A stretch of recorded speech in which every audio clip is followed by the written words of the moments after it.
నెల్లూరు జిల్లా బోగూరు మండలానికి చెందిన గంధం తెలంగాణ అనే మహిళ ఎస్టీ నకిలీ సర్టిఫికేట్లతో రైల్వే ఉద్యోగం చేస్తుందని ఎరుకుల సంఘం నేత శివ ఆరోపించారు. ఆయన బోగూరు తహసీల్దార్ కార్యాలయంలో విచారణకు హాజరయ్యారు. ఈ సందర్భంగా ఆయన మాట్లాడుతూ తమ ఎరుకుల జాతికి సంబంధించిన సర్టిఫికేట్లను పొంది తమకు రావాల్సిన రిజర్వేషన్లను అనుభవిస్తున్నారని ఆయన ఆరోపించారు.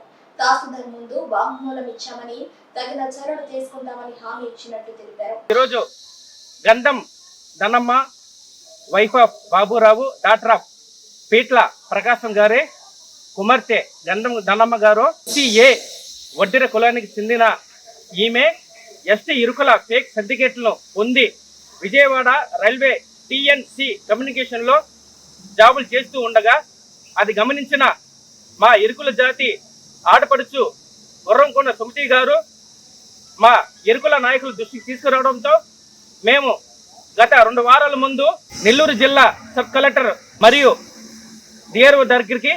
డిఆర్ఓ గారికి మేము వినతిపూర్వకంగా ఆమె పైన కంప్లైంట్ ఇచ్చాము. దానిలోని భాగమే ఈరోజు బోగూల మండలం తహసీల్దారు గంధం ధనమ్మపై ఎంక్వైరీ కొరకు ఈరోజు మమ్మల్ని ఇక్కడ పిలిచారు.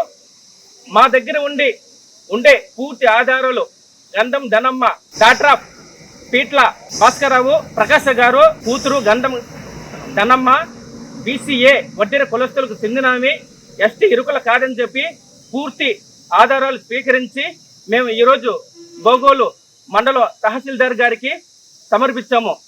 తహసీల్దార్ గారు కూడా సానుకూలంగా స్పందించి ఆమె పైన ఎస్టీ కాదని చెప్పి ఫేక్ సర్టిఫికేట్ల పైన జాబ్ చేస్తుందని చెప్పి ఆమె పైన కఠిన చర్యలు మేము తీసుకుంటామని చెప్పి మాకు సానుకూలంగా స్పందించడం జరిగినది.